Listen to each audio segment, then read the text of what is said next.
Hello, everybody, and welcome to another exciting Monday night edition of Enter the Ring Live with your host, Mighty Mike. And AJ Rage. And we are presently awaiting Eric the Red to join us shortly. Checking in from Portland, Oregon. Red. It is Monday, June the 19th, 2023. It also happens to be our brother Nick's birthday. Happy birthday, Nick. Happy birthday, Nico the Sicko. Nico the Sicko. Man, well, not an overloaded weekend of boxing, but a good weekend of boxing. I mean, at least one of the cards was good. I wasn't too thrilled about the DAZN card, but we'll get into that one in a second. How's life in El Paso, AJ? Hot. Let's just say this. So I want to be professional at all times. I try. So I had to take it out to my studio because my dogs bark so much. It's so hot in there, El Paso. I got 3 fans going. It doesn't even matter if God breathed a cool breath on me. It is miserable out here. It is hot. Yes. Yep. Well, we got some sun finally here in California the last 2 days. The sun didn't come out today till 4 o'clock. It's just been gloomy all day, but the sun's out now. It's probably 75. So, but I'm sure we're going to get our fair share of miserable, hot, humid weather because we get humidity here now. Oh, you guys got a lot of humidity now? Yeah, it's changed the last few years. I mean, we'll get like hot, muggy, steamy, 100 degrees, but with 90% humidity, which makes it feel like 150. But I know. Like you said, bro, it wasn't a real big weekend of boxing, but I'll tell you, it was shocking in some ways, I guess you could say. It wasn't quite what everybody expected. Everybody was expecting, let's put it this way, I think more people were expecting Prograis to look like the dominant fighter because there's still a lot of skepticism about Tim Tszyu. Although 2 years ago on this very show, we called Tim Tszyu our prospect of the year. I want to say it was 2021. He was our prospect of the year. And we have been singing his praises since day one because nobody else said it. Nobody else wanted to utter his name, but he's not the only fighter. There was another fighter too that recently suffered a loss. That was one of our prospects in the up and coming that nobody talked about until we were talking about him. And who was that? That's suffered a loss? Sebastian Fundora. Yeah, Sebastian Fundora. That's right. That's right. We are not new to the Tszyu train. We've recognized his talent since the first time he stepped into a ring. I've watched every one of his fights from his pro debut against Doran Cassidy, I think, which was fought in like a small gymnasium somewhere in Sydney, all the way to his 23rd win this past weekend.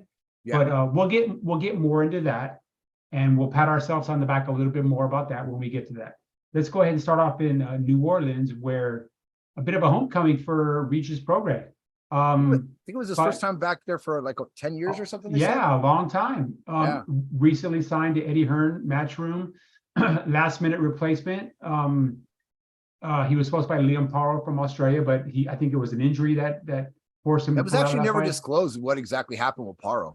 I think it might have been a slight injury or something. Who knows? Possibly, yeah. What was the name of the guy he fought again? Zorrilla? Zorrilla. He was a Puerto Rican kid, I believe. Yes. Puerto Rican kid. What are your thoughts on that fight, bro? What do you think? I'll tell you, to the lead up to the fight, I mean, I knew Zorrilla was going to be in shape for this fight. I can't think right off the top of my head. It's missing me right now. His one loss that he suffered. Yeah. I saw it. But I mean, the thing is in the first round, when he caught Prograis, I mean, Prograis even admitted after the fight, it was a legitimate knockdown. To me, honestly, it was a very lackluster performance by Prograis. I mean, he got the job done. I think the scorecards were a bit wide for the result of the fight, but overall, it was a very lackluster aspect of the card, especially coming off of that young girls fight before that. Yeah. Okay. So Zorrilla, it looks like his loss was he's got 2 losses now. He lost to Arnold Barboza. He lost in a decision to Arnold Barboza in a tough fight, I believe. I mean, it was a competitive fight. But Barboza beat him much more convincingly than Prograis did. Yes. So in a way, I know people don't like to match apples to oranges, but this kind of speaks volumes for Arnold Barboza, who's been on the cusp of a title shot as possibly a future opponent against Prograis. And I know that prior to them making this fight, Barboza. Yeah, I've met Arnold a few times, and I know his photographer really, really well. In fact, I saw him at the Muguian fight. 2 weeks ago. Was it 2 weekends ago? Or no, Yeah. a week ago. A week ago. Yeah, week and a couple days ago. Barboza was offered this fight last minute with a few weeks to basically a few weeks to prepare after the Paro pulled out. And Oh, to Barboza, you mean Zorella? no. They offered the fight to Barboza. Oh, they did. I didn't know that. I wasn't aware. Prograis said, "Hey, blah blah," but I think at that time it was maybe 3-4 weeks. And even though Arnold was in camp, to his credit, he didn't just take the bait. Like, yeah, I'll jump in and do it. And not that he doesn't, not that he didn't have confidence in himself, but he's fought this far to get himself a line for a title shot. Why would you take a title shot that you've earned on 3-4 weeks notice? It doesn't make any sense. Yeah, it doesn't. It really doesn't. And I think that's a big mistake a lot of fighters do make. Yeah. Now, if he would have, I mean, if he would have taken the fight and maybe caught this version of Prograis that was a little bit, admittedly so, a little bit intimidated and nervous and the jitters because he was fighting in front of his people and his crowd and all that stuff. And he admitted as much after the fight that he felt the jitters and whatnot, but whatever. So Prograis, like you said, eked out a decision. I mean, like you said, it was a wider on the cards than I really thought it was.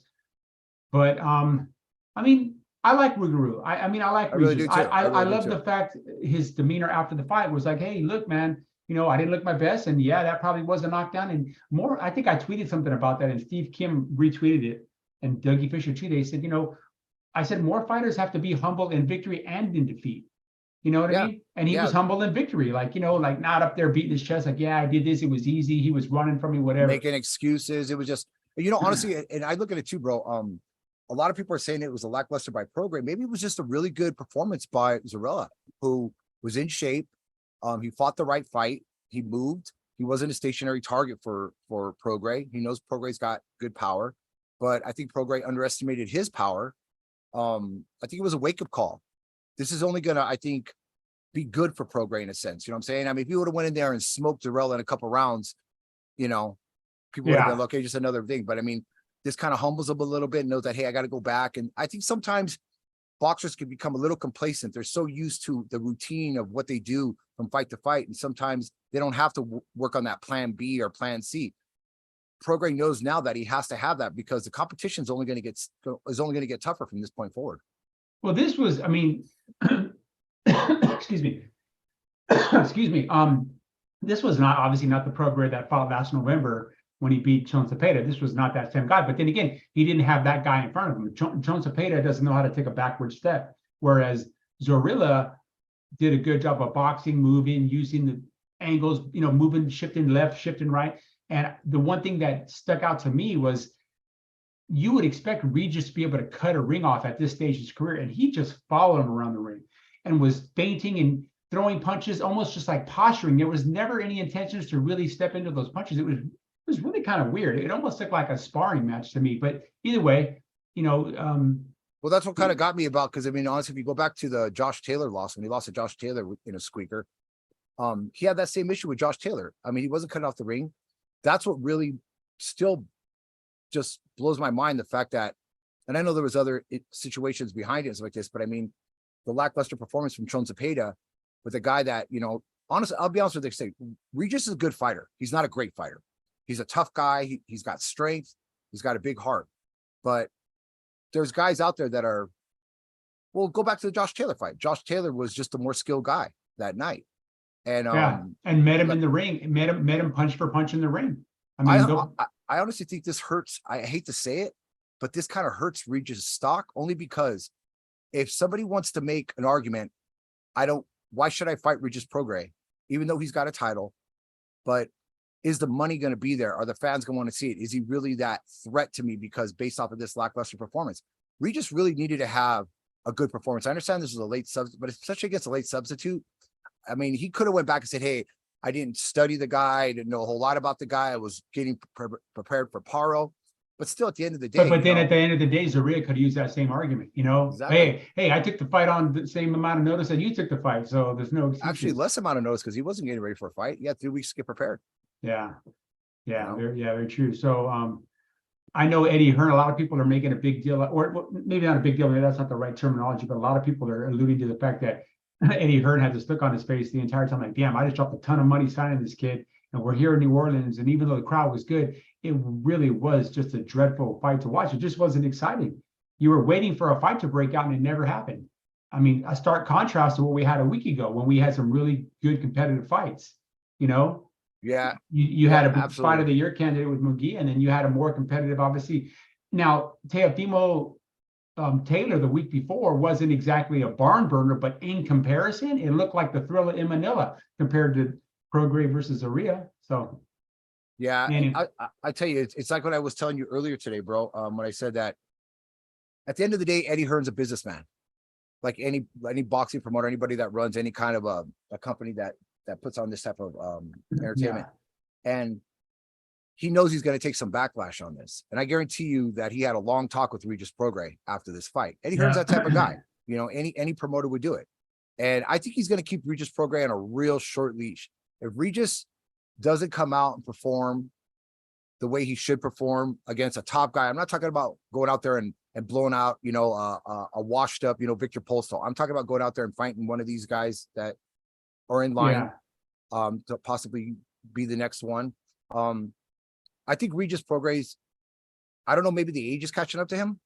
I mean, there's a lot of factors. I mean, at the end of the day, he is 34 years old. You know, Yeah. some fighters get old. It's been at that weight class for a long time too.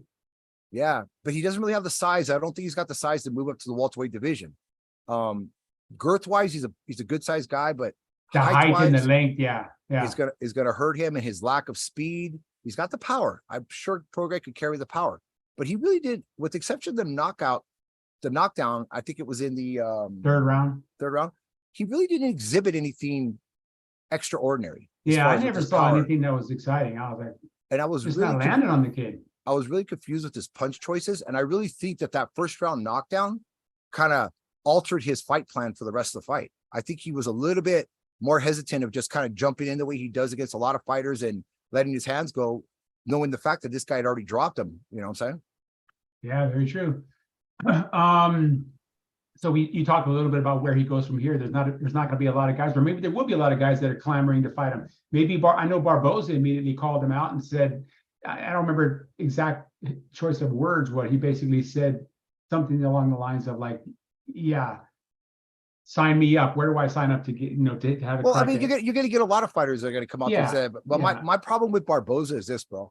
I like Arnold Barboza, but at the end of the day, Arnold Barboza, this isn't the first time Arnold Barboza has turned down an opportunity to take that step. And it's like when we talked to John Molina for all those years, John used to say when he got those opportunities against guys like Terrence Crawford or some of these other fighters, you got to sometimes when you're kind of in that middle slot and you're about, you're not at the bottom of the division, but you're not at the top of the division, but you got to kind of take that chance, even if you're stepping into deep waters.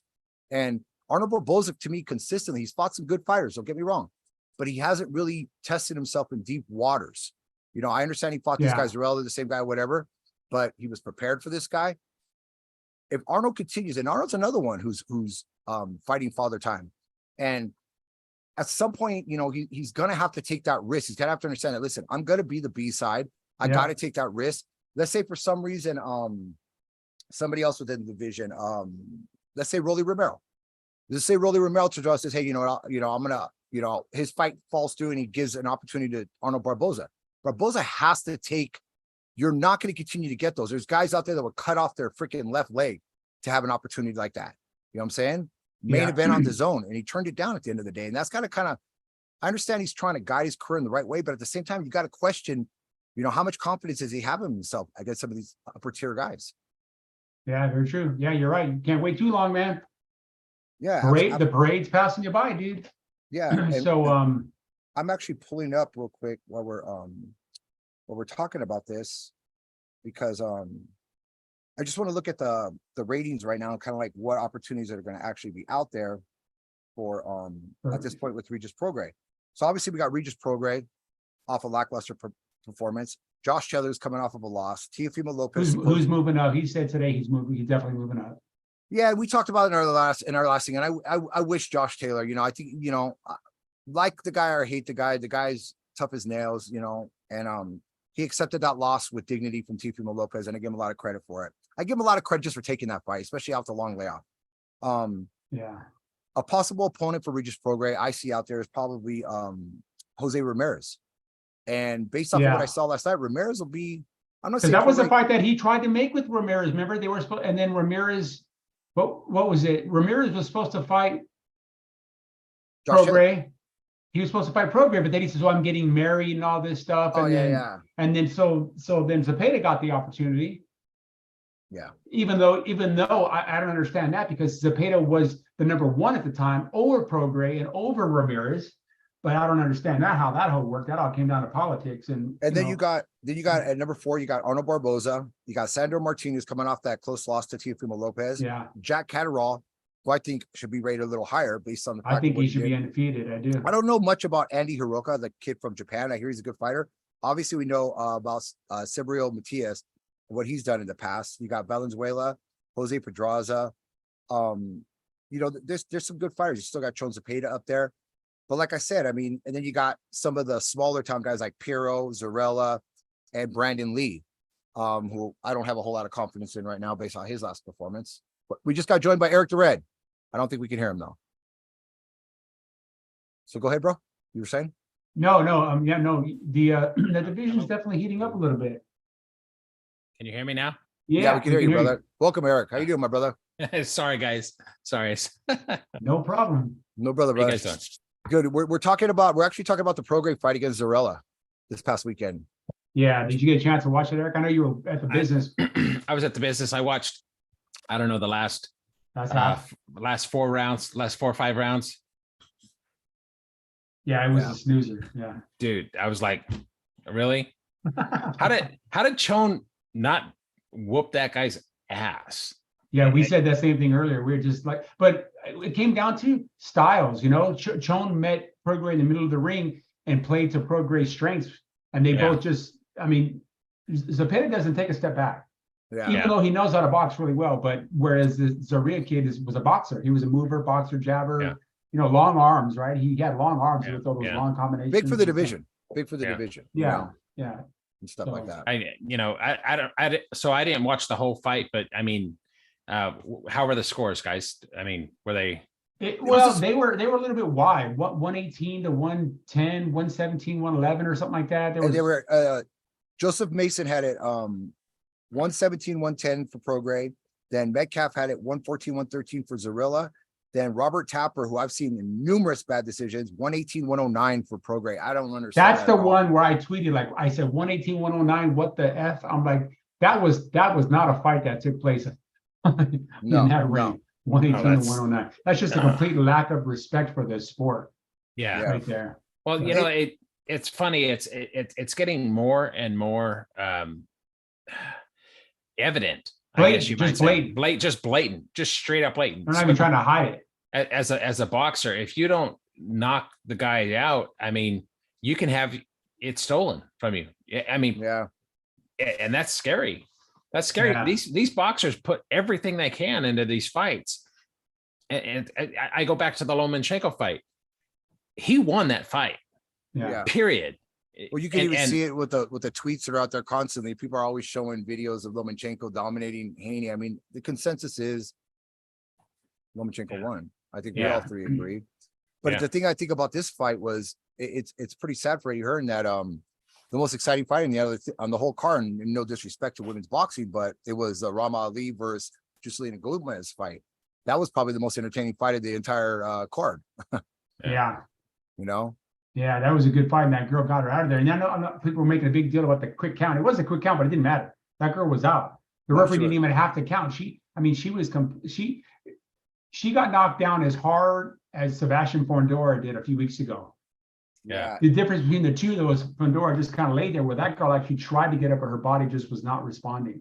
And if she she's- would have got up and taken 2-3 more punches, they could have been career-ending. Not life-threatening, but career-ending. Like, hey, Yeah. let's try something else here, because you just got yeah, brutalized by that he girl. trains with Manny, the trainer, Manny Robles? Manny Robles. That Ali? Ram girl, Ali, or- yeah. Yeah. She Well, trains with Manny Robles, and I was not a listening to fan- his not a instruction. fan, and the thing. not a fan Yeah, of his at all. So Yeah, I wasn't real happy with the instruction he was giving her and stuff like that. But it is what it is. But we can move on from there. That was We're the gonna- zone card. That was at his own card. There was nothing on ESPN. We're going to jump over to the Showtime card, which was this kind of a strange. Well, I mean, strange for them. I mean, I don't know if you guys knew this, but that main event took place at about 3:00 in the afternoon on a Sunday, which That's is what I kind of heard. cool. You know, that's Yeah. kind of cool. It's almost like an afternoon football game, and they did it to accommodate, you know, the American television audience here, prime time here in America. Yeah. Man, I'm not shocked Tim won. The way he won, I'm very shocked. I did not think he would get Ocampo out of there in 117 seconds or whatever it was. Yeah. I did not see a that minute coming. and 17 seconds. Yeah, so 90 whatever. I No, did not. it's 77 seconds. Yeah, I did not expect that at all. I mean, I knew he had the ability to do that, but I thought Ocampo would. Well, Ocampo, when he got hit with that one perfectly timed, perfect right hand that rocked him, like a warrior would, he went into fight mode. He didn't go into flight mode. He stood his ground. His legs were not underneath him, but he threw punches, and then that ended up being his demise. Yeah. You know, the crazy thing about that too is if you go back in Ocampo and his past defeats, you know, when he lost with the exception of losing that fight to Errol Spence, and he had his moments in there before he got knocked out with a body shot. Body shot, yeah. His fight against Sebastian Fandora was competitive, but like I said, but I mean, Ocampo, Tim did his homework, and this is where we talk about boxing IQ. Guys could possess all the power in the world, all the skill in the world, but you got to have an IQ. Tim comes from a fighting family. Obviously, his father was a great fighter in Kasazu. He knew that Ocampo was a bit of a slow starter. Go back to the fight against Fandora, go back to the fight against Spence. He's a little bit of a slow starter. He's a guy that kind of takes a few rounds to get his motor running. And I think Tim said to himself, you know what? I'm not going to let this guy get his motor running. He respected Ocampo and what Ocampo could possibly bring and what kind of a threat he may become. And he said, you know what? I'm going to make it a short night because I got a shrimp on the Barbie, and just bounced it. Yeah. You know? I don't know if you guys saw this, but a few hours after the fight, it was still daytime or still daylight in Australia. His brother Nikita was filming him. He was, because I guess they had rented a place there in the Gold Coast, which is, the Gold Coast is a couple hours from Sydney, and he was sitting there on the dock, just baiting a line, just going to sit there on the dock and just fish, right? Such a far cry, such a complete juxtaposition to the American fighters where they win and they're at the club and they're this and they're popping bottles and this and that and jewelry and this and that. And who does that too, though, I'm right? just going to go fishing. You know who does that too after fights? They go Probably fishing. pro grade too. Probably he's a cowboy. Spence, and Charlo, and the Charlos. Charlo. And even Terrence Crawford, they're all big fishermen. They love to fish. Eric loves to fish. Yeah. I'm a shitty fisher. I liked what Tim said though at the end. He said, "I just want to have the Charlo name on my resume." Yeah. Here's what's going to happen, guys. I mean, so we all know that he's been in line to fight Charlo. Charlo had the hand injury, whatever. I mean, I'm not going to discount it, but come on. Most of the time, fighters don't hurt their hands sparring with 16-ounce gloves. Most of the time, it's done in fights, but whatever. Or if it was a pre-existing injury, you could definitely hurt it in sparring. I know a fighter that's happened to multiple times. A guy right now that's kind of on the shelf because of a hand injury. But either way, I do not believe, as we're sitting here right now, that this fight's still going to take place. I just don't believe it. I think Charlo's going to say, you know what? I'm not going to risk losing to this guy. I'm not going to risk, it's almost like he feels maybe an Australian fighter or because of his background, he's inferior to both Charlo brothers. And I think he really is going to go to 160. As soon as Jamal pulls the trigger and goes to 168, Jermell will follow suit. And he'll be like, well, my brother's up at 168 now. He's going to go take over that division. I'm going to take over 160. I don't got to fight no Tim Kazoo because I already, unified the belts and blah, blah, blah. And if that's the road he wants to take, hey, whatever. He's not lying. He did unify the belts. He kind of did it the hard way. He didn't win them all in one fight like Haney did or Kambosos did or Teofimo did. He did. But he beat the man that beat the man that beat the man, and that's what counts, So yeah, I mean, and he won them on multiple fights, if I'm right. Right? He took Castano's belt. Prior to that, he took, I don't remember whose belt he took, but so that happens. The WBO will elevate Tim to the regular champion because right now he's interim in the WBO. But then what they're going to do, the sanctioning bodies will be licking their chops because they're going to be like, it's not just about the 3% sanction fee that they'll get for the fights. It's the fact that all this back end money, all this blood money, payola, whatever you want to call it, is going to come rolling in, because you're going to have the Don Kings and Bob Arams and everybody else in the world calling in their favors and being like, hey, you know, put my guy. So I'm looking at the 154-pound division right now. You got Ramos, Jesus Ramos, who just beat Joey Porter, right? Even though I think he's very big for the division, they got Ramos, who will right away say, I deserve a shot. You got Danny Garcia, who's not, he's yet to have a fight at 154, am I right? Or Yeah. did he fight? No, he fought Benavidez at 154. He Yeah, did he fight did. Jose Benavidez at 154. Yeah, but that's still really like a 147 fight. Let's be honest, it's an out of shape Benavidez. Yeah, you got Josh Kelly, the other undefeated Brit fighter, right? No, one loss. I'm sorry, one loss. You got Charles Conwell that they're making a bunch of noise about right now. A lot of California guys go, this guy Conwell, you know, he's the guy that unfortunately he was involved in the fight Patrick Day, where he Killed him. So you're gonna a lot of guys out there that are gonna be like, I deserve a shot. I deserve a shot. I deserve a shot. And I feel bad for Tim, because this was his chance to win all 4 belts in one swoop. So he goes from one stellar night to a few years of having to negotiate, Chase these guys all over the dig, place. and you name it. And let's be honest, I mean, we saw how long And it took fighting some just- tough guys on the road. I mean, I don't like the Ramos brothers. I don't like him or his uncle, but he's a big kid. He's a big kid. physically big, strong Big kid. Yep. So He's a big kid for the division. And my take is on the Jamel Charlo situation is this. I absolutely agree with you. I think Jamel takes a different route. I think Jamel looks at it this way. Look at, in order for me to keep my marketability and still get those big fights, if I lose to a 154-pounder, yeah, I could use the excuse I was coming off of an injury. I could use the excuse I was weight trained. But at the end of the day, I still lost to a 154-pounder. and their you know? egos are just they have huge egos, the Charlos. So for Yeah. Charlo to go up and look at 160, there are some prospects up there. He might tell himself, hey, you know what, Triple G, you know, this guy's, you know, long in the tooth.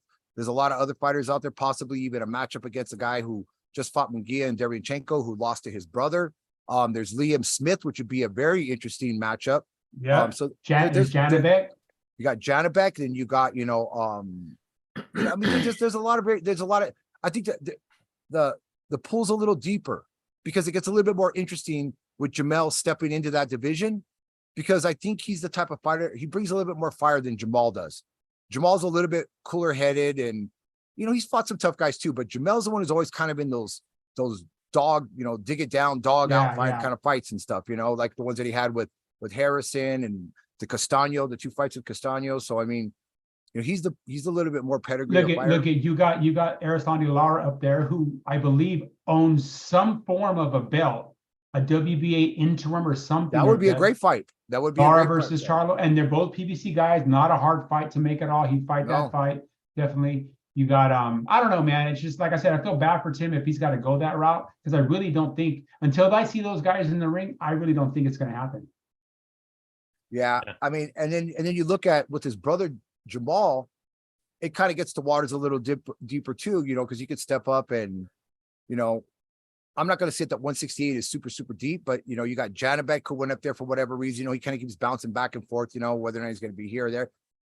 Great matchup, Demetrius Andre, a guy who's always clamoring that nobody wants to fight him. I tell you right now, Jamal Charlo will step into that ring with him. They were just on Instagram the other day. I know you saw that they were on for like 20-30 minutes, and I think Jamal called him a bag or something like that, because his nails were. I mean, obviously they were communicating like they know each other. You know, they were like they're like, hey, dude, let's take a page out of Spence and Crawford. Let's talk about these potential fights. Let's make each other some money, right? Well, there's an interesting matchup this coming up here pretty soon, and that's I believe it's Carlos Adames. He's got a fight coming up. If I'm correct on that. Yeah, He's a guy in the middleweight division, and I'll be honest with you guys, that I think a lot of people are overlooking. He probably had the most dominating victory over Derevyanchenko of anybody that's fought Derevyanchenko. Yeah, he's fighting J-Rock Williams. Yeah, J-Rock Williams. This weekend, this Saturday. Yeah, Julian Williams. So this is kind of like a last hurrah for J-Rock. He's got the power, but what's left of him off of that loss to George Reyes and how he looked in some other fights. And he looked much better. Look at he took out Juan Montiel in 3 rounds, where it took Charlo 12 to win a tough decision over Montiel. Yep. So Yeah, Carlos Adames is definitely a guy who's going to be there, you know? yeah, he's a tough fighter for sure. Absolutely and stuff. But, so what do you think? What do you see? Mike, what do you see? I mean, with exception to that, where do you see Tim Tszyu as far as if he gets that, whether it's for a vacant title or if they just put him in it? Well, he'll be What's- elevated to WBO because he's the interim now. He has the belt, but it's on interim because he's the #1 for Charlo. Charlo doesn't fight him, he's going to get the belt. And it's going to be a shame because a lot of people are going to go, well, he never won the belt in the ring. Well, technically he did because he fought the other next best guy at 154, which is Tony Harrison, and he stopped him in 9 rounds, right? So that technically, you know, I mean, like I said, they're going to make Tim go the hard road. I mean, maybe they make him fight Brian Castano because at one time Castano had that belt, right? Was it the IBF or the WBO that Castano? I think it was the WBO. No, it was actually WBO because Charlo was IBF. IBO. Yeah, or something. so they'll go, well, Castano will go, well, you know, I lost, you know, I arguably won the first fight with Charlo. I got a draw. The second one, he lost, but you know, he'll want to have a crack at Tszyu. Tszyu just, I don't know, man. I feel that if I was the kid, I'd be like, whatever they need to do to get Charlo in the ring, if they got to bump up the purse or whatever, because he's the kind of guy that he doesn't have to fight another 3, 4, 5 years. He doesn't have to try to eclipse his father. I think if he wins undisputed all 4 belts, now granted, his resume won't be as tough as his dad because Costa fought, he had to win all the belts individually. I think he beat Jake Rodriguez, he beat Rafael Reles, he beat Miguel Angel Gonzalez. Judah. He took out Zab Judah's IBF belt. Julio Cesar Chavez. I mean, so he took the belts against some good Sharmba Mitchell. He took the WBA off Sharmba Mitchell. So he fought some really good guys. And I'm not saying that Tim doesn't have the ability to do that, but you know, I don't want to see Tim stick around, you know, fight another 3, 4, 5 years where he's just trying to just establish himself more and more, and then lose because even though he's fighting these 154-pound guys and he's looking dominant, I still don't see him as a guy that could fight at 160, 168. He just physically doesn't look that big to me. Now, when he gets in the ring, it's completely different, but eventually you're going to meet your match. Yeah. You know? And the thing is right now, like I said, I mean, with the He's rumor got mill with the rumor mill going on right now in the 154, we got some with the possible Sebastian Fandora, Brian Castano matchup, which they're talking about possibly. I could see if Charlo does. Now, on the other side of the shoe, you got Mendoza that just knocked out Fandora. He wants a crack at something or somebody. If Charlo does go the route and fight Tszyu, if we're wrong, and this fight ends up happening and stuff, this is a make or break fight because if Tim wins it, he gets all the crowns. His star status rises, and he's the A-side guy from this point on. He loses. That stack of cards just got really thick, and just they'll drop him right back down to the bottom. They'll drop him back, just like they do the USC or any Pac-12 team in college football. You lose one game and against a ranked team, and they drop you 15 spots. What do you think, Eric? What do you think on that? No, I agree. I just want to see the fight, man.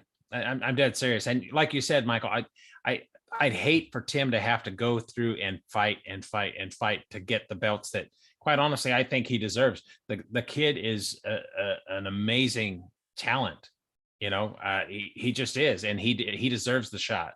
It's like, for example, Munguia. Munguia is an amazing talent. He deserves all of the shots too, because for years people have just kind of put him by the wayside. The same thing with Tim. People just kind of put him by the wayside, and I think that's wrong. I mean, if you're out there and you're busting your ass and you're doing what you need to do, you know, you should be getting the fights. It should be the best against the best, not the best against, I'll beat this guy and just keep padding your damn records. You know, you go out on your shield, you fight against the best. And, you know, if Charlo does, you know, wuss out and I don't see Charlo wussing out though. I'll be honest with you guys, because you got to remember, sometimes what you ask for in life ends up being a lot harder than you think. And let's be honest, Tim's beaten some really good fighters coming up, but he hasn't faced Jermell Charlo. Jermell Charlo is a different level. He is, but you know what? The guy can be a different level because you just never know what kind of Jermell Charlo is going to come into the ring. It could be the guy. It could be the guy that was in a tooth and back and forth battle with Brian Castano, and then the next time he figures things out. Charlo does have that devastating power. He's probably I mean, I'm not gonna say it's like devastating, well, harder than his brother, but you look at some of the fights he's had, guys against Lubin and like what he did to Castano, pretty solid chin guy. So I mean, the thing is that Charlo brings to the ring something that Tim's hasn't seen in a long time, and that's a guy who's got the belts, has fought in this big stage. I'm saying against big fighters, has been in these. Let's be honest. Tim's been in some tough fights, but he hasn't been in a Brian Castano kind of back and forth. A hard fight like that, chat. Okay, but when you think about it, I mean, is it Tim hasn't been in the tough fights, or has Tim made those fights look easier than they should have been? Yeah, but it's the opponents. Honestly, I'm talking about the opponents. No, opponents. That's what I'm saying. I mean, Campo is not a slouch. You know what I mean? But and I knew Tim was going to win, but I figured it was going to be 5th or 6th round. What he did was amazing. Oh, no. Like I told Mike, if you're going to go out there and fight a guy where everybody's going to have a question mark, well, this guy's stepping up in weight, he's lost to this guy. Tim did it the way it needed to be done. But like I said, take him out, yeah. But I'm telling you right now, in a fight against a guy like Jermell Charlo, I'm telling you, this is going to be the fight where we're really going to know just how good Tim Tszyu is. If Tim Tszyu goes in there and beats Jermell Charlo, then he's what we already know he is. Yeah. But if he goes in there and gets caught by something and gets himself in a kind of a bar brawl like Jermell Charlo's been in the past, Tim hasn't been in the past. He's been in some tough fights, but not that Castano. I mean, go back and watch those Castano fights. I mean, those things were, even the Tony Harrison fights, I mean, they were back and forth. I mean, it was, nobody knew. And that's where his fight with a couple of years ago, we watched that fight. Who did he fight? The son of somebody. Who was it? Oh, you're talking about Julian Williams. Julian Jackson's son. Julian Jackson's son. Yeah. Yeah, Julian Jackson's son was beating his ass, and then Charlo comes over with a punch and ends it. Yeah, that's what he does have. And Tim will be fighting the hardest punching guy he's ever fought in his career in Charlo. Like I said again, it's not that Charlo is a Mike Tyson, but for some reason he's a big guy for the weight, very big. He lands the punches and they just kind of become debilitated, like incapacitated, and that's it. And the guy's got the eye of the tiger. I mean, that fight against Castano, he knew it. He went back to his corner, and his corner told him, "Hey man, this is close. You got to go out there." And he had the dog in him every round. He went out there, he did what he had to do. Yeah. So I mean, that's what Tim's got to understand, is that there's not going to be any time off. It's going to be, if you want this, you're going to get it, but you better be ready for it. I think Tim is. I think Tim's time has come. I think so too. I think the layoff's going to hurt Charlo. We'll see what happens. Honestly, if I'm Tim Tszyu, Charlo's not the fastest starter in fights. With the exception to Erickson Lubin, he's not a blazer in the first 3-4 rounds. Go back and look at the Castano fights. If I'm Tim Tszyu, I'm taking a page out of the Ocampo fight. I'm jumping on him early, catch him cold, go home early. Yeah. True. Right. Charlo can be hurt. So if Castano hurt him. So if the fight were going on, and we knew it was going on, let's hear some quick predictions. Charlo or Tszyu? Well, my heart, I'll go first. My heart goes with Tszyu. I'll tell you right now. My heart goes with Tszyu, because I think I love what Tim's done. And I understand Tim had a big shadow to get out from underneath. You know what I'm saying? Yeah. And he's a guy that, even though he's got the same last name of his dad, he didn't live off his dad's laurels. He didn't go out there and say, everything was about Costas, and everything. He did it the hard way. Yeah. And taking this fight against Ocampo shows you that just how serious Tim is. And this is a guy who just got bit by a dog, and whether or not he was sick. I heard rumors about him in the fight against Jeff Horn that he had been sick. And I heard against Terrell Gachet, he got the flu when he made the trip here because it was cold in Minnesota. Yeah. Very, very cold. My boxing IQ thing says this. Yeah. Tim looks like he's ready. Now, if Tim had fought a guy like, let's say, like a Castano or an Araceli Lara or something like that, and beat a guy like that, then I would say, okay, now I could see, you know what I'm saying? But right now, there's still going to be that question mark, because I tell you right now, there's a big difference between Jermell Charlo and Ocampo and a lot of the other fighters that Tszyu's fought against. Like I said, I mean, it's a different monster, man. These guys bring a different. The most impressive fighter for me that he beat, honestly, was Tony Harrison. But prior to that, it was Dennis Hogan, because Dennis Hogan is not a guy that gets blasted out. No. I mean, he beat him easier than Jermall Charlo at 160 beat Hogan. Hogan never had a shot in that fight. Hogan had a couple moments against Charlo. I mean, I think Jamal stopped Hogan in like the 8th or 9th round. Tim did Yeah. it in 6, and just the way he did it. And that was at Hogan's natural weight of 154, not a Yeah. blown up 154 guy fighting at 160 to fight a guy that, had 4 inches in height on him. Yeah. But, so that So- was that was the one that impressed me the most, because Hogan is a durable, tough guy, and he just had no shot against Tim. I think Okay. Tim's best, and I'm sorry, Eric, I don't mean to cut you off, but to finish up my prediction, Tim's best opportunity is Charlo's overemphasized opportunities.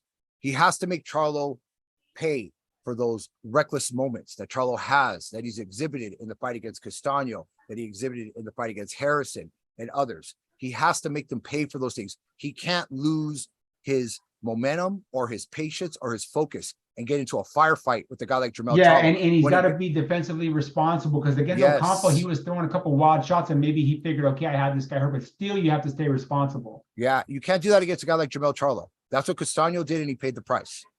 Yeah. So Yeah. I mean, like He I got said, caught. So what's Sorry, your bro. prediction, AJ? So I'm gonna say, like I said, my heart says Tim Tszyu wins this fight.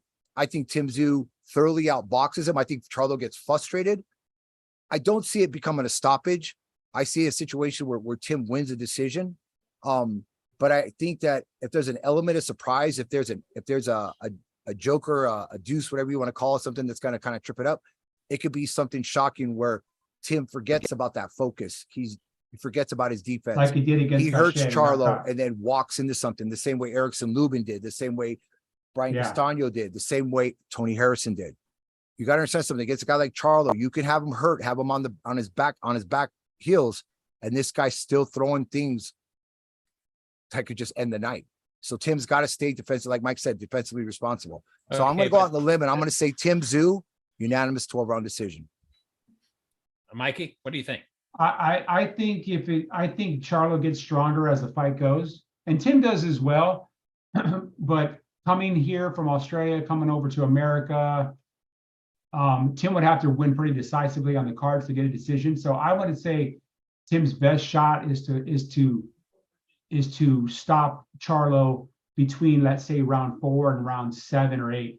You get 8, 9, 10, and like he's proven against Harrison and against Castano, he gets stronger. Charlo does get stronger. He's a slow starter, so Tim would have to go out there not recklessly and try to stop him. And I think he could stop him in under 8. I won't give a round, but if I was going to bet the over under, I'd say, hey, give me Tim in the stoppage under 8, and maybe he just catches Charlo with that right hand, wobbles him, and then just goes for broke. But I don't see Tim. Although I think he can win a decision, I just don't think, even with Costa being his father, right? I don't think they would give Tim a decision in the States, especially if it's in either Yeah. Texas or Vegas. I just don't. And- There's okay, still so- more money to be made on the Charlo brothers here, because the American market is all about that. They're Hey, not Eric. about the Australian guy, and he's technically, he's not a PBC fighter. I heard a couple guys today saying he's a PBC fighter. He's not a PBC fighter. It's just like Carlos Castro, who trains with Robert. He's not a PBC fighter. He's promoted by Iron Boy, but they do co-promotions, and PBC will, hey, we're going to give him an opportunity to fight on the showcase or whatever, or fight for a title. Hey guys, keep talking. I'm having a little bit of issues with my video. For some reason, you guys are coming and scrambled on my thing. Okay. Do I look All right. scrambled on your end? Nope. No. So for me, Hold on. Can you hear me still? yeah, we can still hear you. We can't see you though. But Let me see if I can I fix my settings. honestly, I think that Tim, for this next fight, if it is made, happens, he's yeah. going to be, he'll be in the best shape of his life. He'll have done all of his homework. And I think it's a 9th round KO, not Yeah. TKO, KO, 9th round Ninth KO, round. and Charlo goes to sleep. You Yeah. think so, bro? I think so, honestly. Can you guys still hear me? I'm sorry, guys. Yeah, we can hear you. We can hear you. No video though, I'm fixing it right now. but yeah. Okay, so Mikey, what's next on the agenda for Jaime? He's on Anything? vacation right now. I know he went to Mexico City he was on the Box Azteca, I think, the Yeah. show there. He's supposed to be in Arizona this weekend for Renee's fight on Saturday. Oh, that's cool. He told Renee he's coming in, so maybe he's gonna be driving in from TJ, driving up to Phoenix to see Renee fight on Saturday. So I'll see Okay. him on Saturday if he shows up. Oh, that's good. That's good. Tell him he did a great job for us. Oh, yeah, for sure. And then, let's see for, Are you there? yeah, I'm here. Okay, I just lost you there for a second. I got it. I got my videos. Gotta be back. Yep, you're back. Damn it. Sorry, guys. Yeah, so for this weekend, we actually have a couple good fights this weekend. We've got, like AJ said, you got Adames versus Julian Williams. That's a good fight. I believe that's on Showtime, right? Yeah, the fight that I'm really excited to watch, honestly, bro, is Luis Reyes, the guy who beat Jared Hurd, is fighting against Erickson Lubin. That's going to be an interesting matchup. Cool. Yeah. Very cool. Yeah, so what do you guys think? I mean, I think Adames is too tough right now for. I like Julian Williams, but I think Adames is just hitting his stride. Yeah, that one's going to be on Showtime this Saturday, 6 o'clock. And then we also have Berlanga making his own debut, fighting under Matchroom, fighting Jason Quigley, who, his biggest win, I guess, would be over Shane Mosey Jr. a few years ago and a few divisions south of where they're fighting, Yeah. 168, right? Yeah, that's, I mean, Edward Berlanga, man. What can I say about this guy, bro? Honestly, I mean, when you're talking about a guy that has just been, pumped up, and the guy has just continued to disappoint. I mean, yeah, when he was beating guys that barely had a pulse, trying to do like what Tyrone Brunson did years ago when he was just beating these nobodies, gets in there with, what I consider, mid-level competition and gets dropped and ekes out decisions. And then what really kind of bothers me is the way Eddie Hearn kind of makes this thing sound like Jason Quigley is this big threat. This is a guy who's, let's be honest, I mean, you go back and look at the guy's past. I mean, I don't even know how the guy's even rated where he's rated. I'll be honest with you. I mean, It's just a showcase fight for Berlanga. They're but for expecting a Berlanga to showcase. even utter words like it's eventually gonna happen between me and Canelo. I mean, come on, it's just laughable. Even for Eddie Hearn to even think that there's a possibility that Canelo would even entertain that notion. He'd be like, dude, unless you're gonna pay me a shitload of money to knock this guy out in a couple rounds as a tune-up fight, But I mean, I'm not gonna waste my time. Yeah. If Berlanga truly wants to get tested, in that division, there's plenty of guys out there to get tested against. Yeah, this is, once again, he's had a long layoff, right? This is his way of, he hasn't had a knockout in four fights. I mean, like I said, you said it. I mean, he stopped 16 guys that he was supposed to stop. Then he had a tough time with everybody else. He fought Stevie Rolls and Gulo, and now he's fighting Quigley, who's they got 20-2. I mean, what's Quigley's biggest win? Has to be Shane Mosey Jr. Am I right? Yeah, a fight that he didn't win, by the way. Yeah, there was a close fight. Oh, he lost to Demetrius Andrade, stopped him in 2 rounds at 160, right? At 160. Yep. So once again, this is now his second fight at 168. He fought somebody in Dublin, Gabor Gorbix, a guy with a 26-36 record and won on points in 10 rounds. This is a showcase fight for Berlanga. They're expecting Berlanga to go out there and stop this kid in dramatic fashion, and then all the talk will happen, blah, blah, blah. I'll tell you this, though. I don't want to even hear or see Canelo or anybody of his teams even uttering this guy's name, even entertaining a fight with this guy. Because if they do, I respect Canelo. But if they do, I will lose so much respect for Canelo. Because it's one thing to be able to earn, to get yourself to a level where you can fight who you want to fight. Everybody was fine when Floyd did it. They've been mad that Canelo does it. But I do not want to see, I'm not saying Canelo has to fight Benavidez or has to fight anybody else at 168 or Munguia, but he better not fight this clown. Yeah. No, I honestly, bro, I don't see that even happening, Hey, I got a question. So, Jaime's what, 42-0 now, right? 42-0, yeah. He's got 8 more fights before he gets the record, or 9 more fights before he gets the record, right? As far as, I mean, over, over what Mayweather did. He'd have to win a title, though, yeah. Wouldn't that be awesome? It's very possible. Like I said, I mean, the way Jaime's been fighting lately, though, I mean, it might be tough to get another 8 wins fighting the way he's been fighting. Everybody knows that. Everybody's been talking about it. He needs to make a change, but Yeah, he does. He needs to get rid of that damn trainer he's got right now. What do you guys think? Like, what do you think too about this matchup with Danny Garcia and Lara? Is it going to happen, or are they just talking about it? Or no, it's a done deal. They're happening. I didn't think it was a done deal yet. I thought it was a done deal. I thought so too a while back. Let's see. I don't. Laura's tough. I mean, I'll that's a tell you- tough, that's a tough fight. Laura's tough. Laura's a tough dude. But you know, I think he he's just not got the too same much for Laura. getting. Yeah, Yeah. he's not the same. I just think it's Age he's got too much. happens. You know what? Yeah. Time doesn't stop for anybody. So No. Eh, I'll tell as you you right can now, tell. honestly, I was thinking the other day, the division that's an absolute mess right now. You know, you have a lot of divisions at multiple Heavyweight champions. division, right? Heavyweight division is a complete and utter clusterfuck right now. You know, excuse my language. Yeah. yeah, I mean, you got Tyson Fury out here talking about fighting. I don't know. He's going to go on that Mayweather road show. You got Joshua. I don't even know who he's talking about fighting. Then you got a possibility between Andy Ruiz and Deontay Wilder, if Deontay. that's even going to happen. And you don't even know what Usyk's possibilities are out there and stuff. I've heard about possibly Jared Anderson. I've heard Dubois. I've heard that Usyk Yeah. might be fighting Dubois. Yeah, and you know, Dubois to me is Usyk beats him. I mean, he's got a punch, Yeah, but let's be honest, he's very got a limited. puncher's chance. Yeah. I think Jared Anderson, I'm not a big fan of the guy, but Big Baby's a better boxer. You know what I'm saying? I mean, if anybody's Yeah. gonna have an opportunity, he's a physically really big guy. So Yeah. that's the only thing. But the heavyweight division is just a complete mess right now. And I don't Yep. even know about this Bridger weight. I mean, it's so forgettable. I mean, I couldn't even tell you who all the champions are. I You don't even me. know who's the champion in that division. You know, it's such a complete mess right now. I mean, it kind of reminds me like how the cruiserweight division was when it first came out, how it was just a bunch of guys who couldn't get in shape at light heavyweight, moved to cruiserweight, and you Yeah, just had it- these it- sloppy fights for years. Yeah, it was like a rest stop for heavyweight division or something like that. And that's what it comes down to. But some other fights on the thing, we got Oscar Valdez, Emmanuel Navarrete.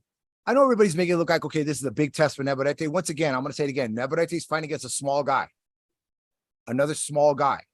You know, his last test was against a guy that was about his equal stature, just didn't have the boxing IQ. When I mean the boxing IQ, didn't mean to have the skills, didn't have the IQ that to know when he had a fighter hurt and done, and he let him get off the hook. And he didn't know what to do when he got him hurt. No, I tell you what, I've been hearing a lot of people saying, showing footage of Navarrete when he got dropped and hurt by was it Liam Wilson? Liam Wilson. A lot of that, and they're saying, well, wait till Valdez hits him. I'm telling people that is not a foregone conclusion. Do not count Navarrete out against Oscar Valdez. Oscar Valdez is a small guy. I've stood right Small. next to him. He's a pipsqueak.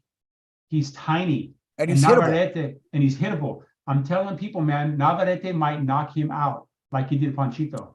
I Catch think him he with does. a I think funky Nav- left hook or some weird 45 and boom. I Good think night. Navarrete beats him, bro. I do Yeah. too. And I do don't like too. Navarrete, but I'm gonna be honest with you, he beats him because Valdez showed it in the fight against Shakur Stevens. You know, how slow his reflexes have become.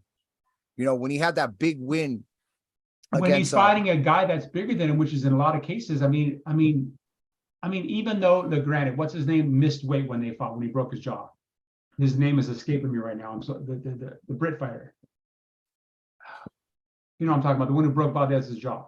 yeah. He came in about 4 pounds over, whatever, but they still took the fight, whatever. Valdez does not do well with look what Shakur did to him. He could not figure out a way to get inside that range and this and that. And if people think he's going to go over there and overwhelm, like you said it, AJ, if they think he's going to overwhelm Navarrete with these clean, crisp punches, he's going to hurt and stop Navarrete, they are in for a rude awakening. I think this is a really, myself personally, bro, I think this is a really bad matchup for Oscar Valdez. I think based off of what Valdez is coming off of right now, he got the win against Adam Lopez, Which was losing- expected. lost devastatingly against Shakur Stevens in a fight. I didn't even give him a damn round. Yeah, me neither. Lackluster performance against, Conseco. Conceição, Yeah. yeah. A Especially lot of people thought Conceição could have edged that one, but Valdez is a guy kind of reminds me of Jojo Diaz, bro. You don't know what's going on in his head right now. yeah. You know, I don't know how much of that Shakur Stevens loss is still lingering in there, but I'm gonna tell you right now, if he was getting dropped and hurt by, and I'm gonna say it right now, the slow punching Shakur Stevens, what do you think? And I'm not saying that Navarrete's fast, but it's the manner in which he throws these punches from weird, awkward, long range. They kind of build speed and power as they go. And when he catches Valdez on those shots, Navarrete is a good finisher. I mean, I just don't think this is the right move for Oscar Valdez. I know people are going to say, you know, this Wilson guy had his successes against her, but to me, you know, I mean, does Valdez have the skill and maybe the punching power? Possibly, but I still think it's a wrong fight. It's a fight against a guy who, you know, who comes into the fight every time. You know how Navarrete does. He comes in with a lot of confidence and a chip on his shoulder, and I just think it's the wrong fight. That's just me. He got hurt against Genesis Cervenia too, right? Didn't Cervenia drop him? Got dropped. He got dropped against Adam Lopez. Yeah. So, and Adam Lopez is not a big puncher No, at all. What is Adam Lopez? He's got less 7 than half knockouts, 8 He's got knockouts. five knockouts in 16 fights. Yep. So I mean, like I said, this is No, not. I'm sorry, six. I'm sorry, six. This is not a smart move for the Valdez camp. I mean, I it's a moneymaker. I mean, don't get me wrong. You got the two Mexicans, I mean, both from Mexico. Valdez more than Mexican American now. He's been in Phoenix since he was a little kid, but Valdez is, you know, from Mexico, from TJ. I'm sorry, Navarrete. It's a good moneymaker. It's a good fight for Top Rank. It is. It's going to have huge ratings. It's going to do very well, and it's going to be a war. It's going to be a blood and guts war. But the one where even though Navarrete was dropped and hurt bad against the Aussie in his last fight, he's shown to be the more durable fighter. Yeah. I mean, look at his wars with Isaac Dogboe. I mean, And Dogboe's a fight- small guy too, and Dogboe did have his moments in the first fight, Yeah. not so much in the second fight. But I look at know his why. fight with what's his name, with Joet Gonzalez. I mean, he put a beating on Joet, and Joet's a strong kid. Well, that's what I was going to get to right now, was the fact that Christopher Diaz and Joet Gonzalez are good friends with Oscar Valdez. Oscar Valdez has a personal hatred for Emmanuel Navarrete, and he's very, very vocal about it. He doesn't like Emmanuel Navarrete. Always thought he was a weight bully. He's been calling him, he Called wasn't him gonna out for a go while there. now, yeah. Yeah, for a while now. So this is more of like a vendetta thing, I think, to kind of get rid of the bad guy. You know what I'm saying? And it'll Yeah. put him in good graces in the division, and it'll be a stellar win against a guy. But I haven't liked the path. Like I said again, people give guys like Munguia and a lot of other fighters issues about the whole weight bully thing. Emmanuel Navarrete is the quintessential weight bully. He's been doing it. You see it from fight to fight. Just a guy who I don't understand how he's gotten the success he's got. I mean, he's got that little bit of power, but the guy is fundamentally a mess. You know what I'm saying?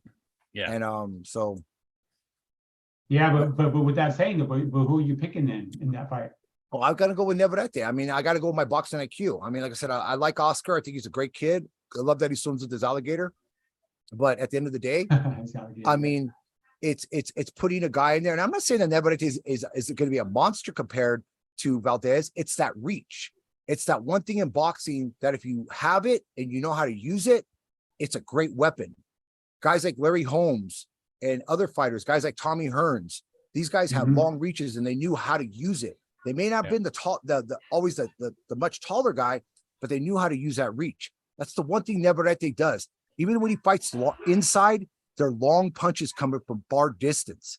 And that's going to be the problem because like Bandora, Valdez is going to think I'm going to get him into a firefight on the inside. And that's a mistake. We saw that in the fight against Panchito. We saw that in the fight against Christopher Diaz. We saw that in numerous fights with Navarrete.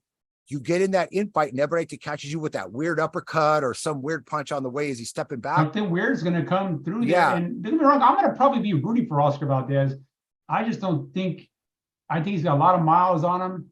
You know, like I said, with the beatings, with the the concept, the Cervenia fight, the Shakur fight, the Scott Quigg fight, where he took a broken jaw, a lot of pounding. He's taken a lot of pounding.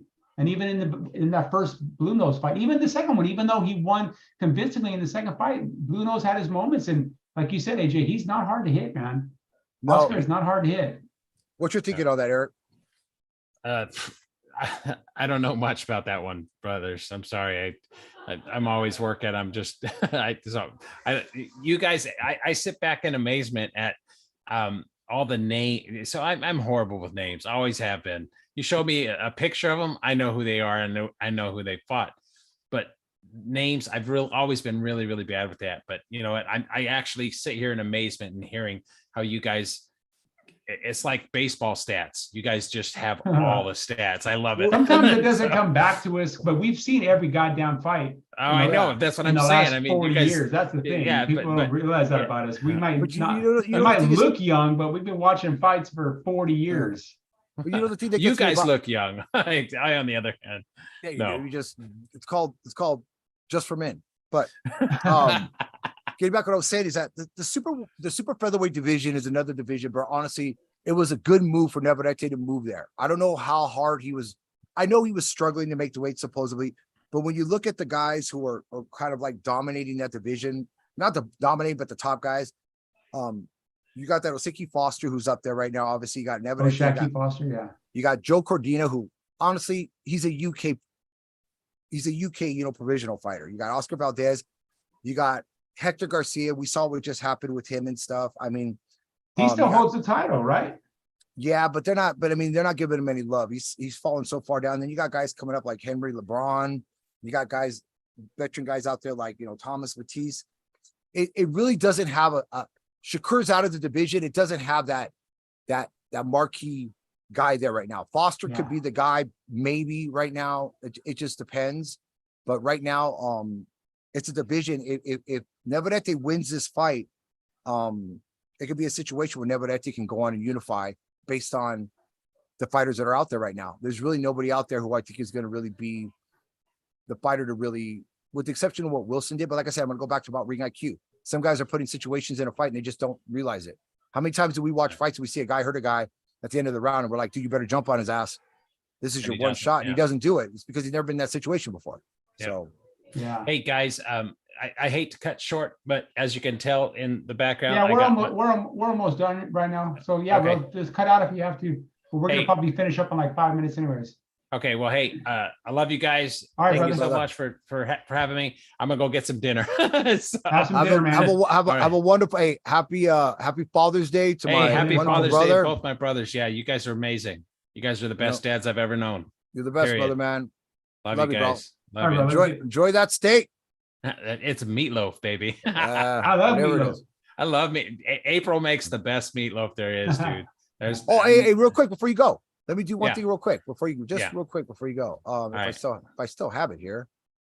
Real quick. So you guys see that? Yeah. Okay, so this is our Enter the Ring top 5 for 5, pound for pound. I'm gonna let Mighty Mike go ahead and run it down, and then we'll go ahead and close out on that. Man. Okay, so these are the top 5 fighters that we think, well, in the mythical pound for pound ratings. Yeah. And we'll say each name and we'll say why. Okay, real quick. Alexander Usyk, I think it's the foregone conclusion. His road to the titles at cruiserweight, he fought 3 stellar world champions. He's won 3 of the 4 belts at heavyweight. The only thing preventing him from being undisputed in 2 divisions, right, is Tyson Fury's bullshit antics. That's it. Yeah. Yep.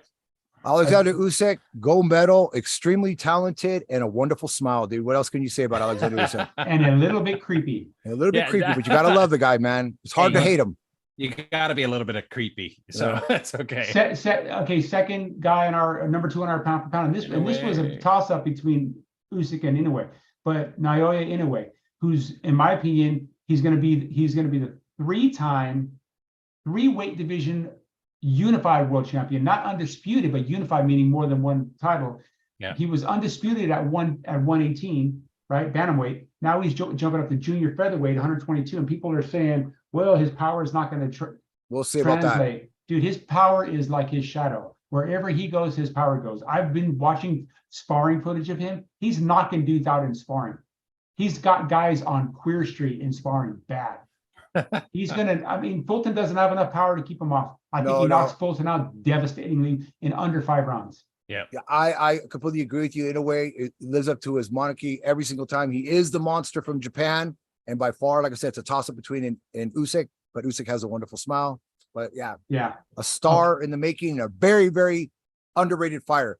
They should be, in a way, should be on every single publication in boxing right now. You know what I'm saying? For what this guy has done And just the way he does it. and the way he does it. He's a boxer, puncher, whatever. He's defensively responsible. Either way, amazing fighter. Number 3, Canelo Alvarez. Yes, Canelo's lost that fight to Bivol. Can't hate him for daring to be great. At the end of the day, he still holds all 4 belts at 168. He's still the cash cow of boxing. And I don't know if people want to factor that in, but it seems to a lot of people when they make their arguments for Tank Davis, they factor in, well, look at Tank. He just made $10 million. Last time I checked, if they want to use that argument or as a stipulation for pound, then okay, let's use that argument. Let's use that factor. Canelo's the highest paid boxer in boxing right now by far. It's not even close. He's on the top 5 Forbes highest paid athletes in the world. Yeah.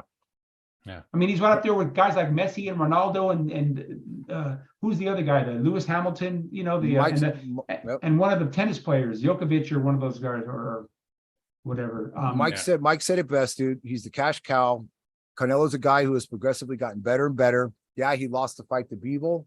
I know he's going to get that rematch, and he's going to take that rematch. He's going to go ahead and win or lose. You got to give the guy props. I mean, for the divisions and the chances that he's taken. You're always going to get haters out there. They're going to say, well, you should have done this. I go back to this. He went back and closed that chapter with Gennady Golovkin in spectacular fashion. That's all there is to say. Yep. Yeah, and then if he does fight, they're talking about him now fighting Jermall Charlo. They've been in talks with that, right? After the Badou Jack talks broke down. He fights Jermall Charlo coming up to 168. He's not going to get the credit he deserves. They're going to go, well, Jermall hadn't fought in 2 years. He was moving up from 160 to 160, even though physically he's going to be the bigger guy by Canelo by a mile. Yeah. Weight-wise and height-wise, but we'll see. Canelo makes an example out of him, bro. He does. Makes an example because he's never fought a guy like that. Let's go and move on from there. Mike, next one. Errol Spence, we have at number 4. And reason being, he's just like Usyk. The only thing preventing him from being the 4 belt unified champion at welterweight is the fact that Crawford's been holding that belt hostage and fighting, negotiating to fight on this and fight on that. And then in his back pocket, he's got Black Prime and, whatever happened to them, by the way? They came as fast as they went as fast as they came. Who's that? That Black Prime, the one that was supposed to come in and change boxing. Okay. So that's the only thing, in my opinion, that is preventing Spence from being the 4 belt title. And he's been the dominant guy at 147. He's fought the best welterweights in the world. Danny Garcia, Sean Porter, Ugas. Kell Brook. You go right down the list. Kell Brook. The only one he hasn't beaten, and that's the top 5 in my opinion, is Keith Thurman. But I have no doubt if that fight was signed, he would beat. I love Keith Thurman, but Spence would wear Thurman down and stop him. Just like he's going to do to Crawford, in my opinion. I think he's going to break him down. My take on Crawford. I can't wait for that fight. Crawford had a interview with the bald-headed black guy from Showtime, Steve. Brian Custer. Brian Custer. And the question was asked to him and stuff. People always talk about your resume, and he turned around. And he said, who's Spence fight? He's like, I fought the better, bigger fighters. And I want to tell Terrence, honestly, do you really honestly believe it? Because I'm looking at your eyes, and you can't tell me based on your resume that you think you beat better people. I think Crawford, for the first time in his life, is going to have to man up. He's going to have to really be who he says he is, because after this fight, all the people that were, even the few people that still support Crawford, are going to turn against him, and he's just going to become a run-to-the-mill name at that point. I think Errol Spence beats him. I think Errol Spence beats him a lot easier than people think that he does. It's not hard to figure out Terrence Crawford. Terrence Crawford has an issue with left-handers. Go back and watch his fight in his last fight against David Avedisian. You can't miss the guy. The guy's there to be hit. He's been hurt by guys like Gamboa. He was dropped by Kavalukas. Didn't get any credit for it. It is what it is. Spence is a machine. You saw it against a bigger, stronger welterweight, a natural welterweight in Ugas. He did something against Ugas that normal welterweights, maybe even 154 pounders, can't do. He beat this man down. Might have ruined him. He hasn't fought since. And even when he comes back, we're going to see there's not going to be a whole lot left of Ugas. Busted him up. Yep. Yeah. So number 5, Jermell Charlo. Yes, I'm not saying he's avoiding the Zoo fight. Yeah, there's been a bit of delay with the hand injury and whatnot, but he's still the guy at 154 that won all 4 belts. He owns all 4 belts. He's avenged his loss to the draw to Castano. He avenged the loss to Tony Harrison. So you got to give him credit for that. And like I said, I don't really care for either the Charlo brothers' antics, but this is not an emotional decision. I'm looking at the best guys, and in my head, there's a lot of guys that could have been number 5, but I'm looking at the duration, how they won the belts, all 4 didn't win it in one fight, like Haney or like Teofimo, the Yeah. guys that Jermell did the heavy lifting to win undisputed at 154. I think You got to give him credit for that. I Yep. think the thing with Jermell Charlo, why Jermell Charlo is on this list is because where other fighters in boxing try to play the villain, guys like Floyd Mayweather, guys like Devin Haney, Devin Teofimo Haney's Lopez, doing now, yeah. Jamel Charlo really is a villain. This is a guy who walks around with a huge chip on his shoulder, and for the right reason. I'll tell you why. Because consistently he has been ignored in every pound for pound list, even though this guy has dominated what he's done. He's avenged his losses at 154. He's fought the best of the best that's out there and stuff. And if this fight happens with Zoo, win or lose, he still continue to go down that road. So if Charlo would have, if he wouldn't have avenged that loss to Castano, he wouldn't be in my top 5. you mean against Harrison? No, because that was a couple years ago. The Castano fight, which was the draw. It was a draw. Okay, but the second one he came back and avenged it. So that was his last fight. Yeah. I mean, and he won it in spectacular fashion. It was a close fight up until that, but he did what he had to do. He took over, stopped Castano. Castano, if he was allowed to continue for another 30 seconds, Castano might not be the same person that walking around today. Well, I think that's what makes this list so interesting, bro, is that every single one of these fighters in here has exhibited that thing that just like what Munguia did. If there's another round, there's another opportunity. All of these guys have had late round stoppages where they've come back. Spence, what he did in his fights, Charlo, what he's done in his fights, Usyk in his dominating, almost had Anthony Joshua out at the end of the round. Even in a way, in his tough fight his first fight against Donaire, look what he did when he came back in that second fight, completely obliterated him and stuff. Yeah. So it is what it is. But like I said, I think this is a great list, and I think it is what it is. So. Yeah, and then there's a lot of guys on that list that really could have been there. I was tempted to put Beterbiev up there because Beterbiev does hold 3 of the 4 belts as well. But I'll give Charlo, because Charlo has been undisputed for longer than Beterbiev has been, I believe. And Beterbiev still is not undisputed. He still has 1 belt out there he's trying to get, Bivolo's belt. Yeah, and I'm going to go back. Like I said, I still think people are overlooking Beterbiev and his opportunity against Bivol. I'm going to still say that he beats Bivol. I understand Bivol's the boxer, this like this, but I'm going to go back to it again. Who's got that dog in him? Yeah, well, he's fighting. He's got that fight with Callum Smith coming up. Yeah, and that's going to be a tough one against Mundo. Very tough. That's going to be a very tough fight. Mundo's looked devastating since he moved up to that division. But the thing is, I'm saying is that with Beterbiev in his fight against guys like Chad Dawson and a lot of other fighters is like this. These fights were where whether he got cut, he was dropped in fights. Bivol hasn't been in that situation before. His claim to fame right now is a victory over Canelo, King of the Ring. But let's be honest, at the end of the day, it's a little guy. This isn't going to be a little guy. Bivol's a big, strong, probably. He's a monster. Honestly, he's probably the scariest. Yeah. He's the scariest fighter in boxing. I'll be honest with you right now. Yeah, he is. He's 18 knockouts. Nobody's gone the distance with him. And the guy just doesn't stop. You could drop him, he gets right back up, and he handles business and stuff like this. And I honestly don't see Bivol winning that fight. Bivol would have to fight a masterclass. But the one thing I love about Beterbiev, when you've seen it consistently in his fights, is his ability to cut off the ring. You could have the biggest ring in the world, and he knows how to make that ring really small, really fast. Yeah. I think we lost Eric. So yeah. All right, man. So hey, AJ, that was a good one. That was a good list. We're gonna go ahead and end this now. Thanks for tuning in, everybody. We're gonna be back next Monday to talk about this weekend's fight. Don't forget, we got fights on DAZN. We got fights on Showtime. Hey, real quick before you go, give the details on Renee's fight coming up this weekend. Okay, so Renee Moreno is fighting Saturday night in the Celebrity Theater in Phoenix. The name of his opponent escapes me. He's a tough kid. He's fighting a 6-rounder. Jaime Munguia is supposed to be there. He's supposed to show up for the fight. So it'll be good to see him. We'll get a bunch of pictures and stuff. And Mighty Mike will be there giving out autographs. I'll be there giving out autographs. Come up and buy me a soda pop. Big old can of soda pop.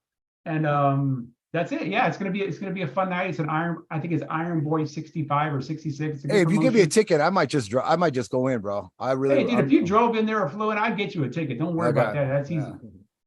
Yeah. So so that's what we got going on this weekend. In addition to Berlanga Quigley and Adames versus Julian Williams.